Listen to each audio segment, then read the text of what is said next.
Fire style! Fireball Jutsu! What? Genin can't do fire jutsu. Takes too much chakra. There's no way.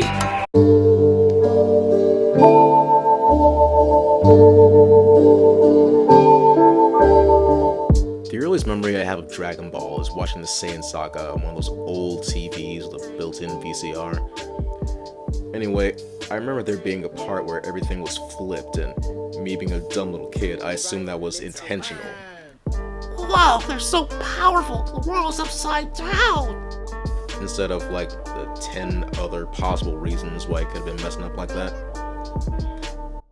Yeah, I was a smart kid, but I was a dumb kid. You know, it was probably the transition between the battle between Goku and Nappa and the battle between Goku and Vegeta that I really developed an interest in Dragon Ball, and anime in general by extension. Goku completely washes Nappa and doesn't kill him since he's not a threat anymore. Vegeta then turns around and, on a whim, kills Nappa, his ally, because he wasn't useful anymore. See, after that point, my only exposure to heroes and villains was from the 90s superhero cartoon. You know, BTAS, STAS, those types of things. Oh, for sure, there'd be a betrayal every now and then, but I'd never seen the Joker straight up put a bullet in Harley, you know? A villain just up and killing someone I thought was his friend was crazy to me. It was my first real exposure to that kind of character, the type who was truly only in it for themselves and would eliminate any distractions to their goal. I mean, let's compare Raditz and Nappa. Looking at the way Vegeta and Nappa responded to Raditz's death, it was an unfortunate loss, but not one to be mourned. Raditz, comparatively, was weak. He had value as one of the last living Saiyans, but beyond that, he wasn't important. They came to Earth to find Goku because they were hoping to find another powerful ally. In retrospect, after all those years under Frieza's thumb, their true goal must have been to gather their strength and take him on themselves.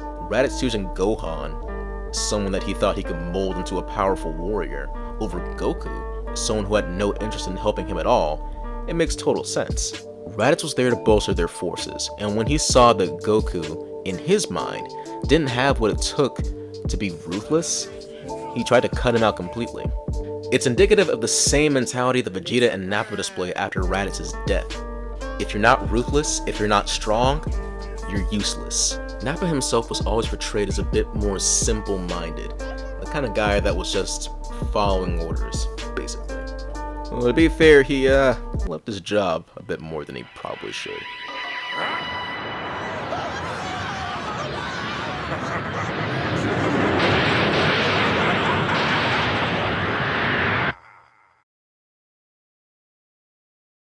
Are you like a crazy person?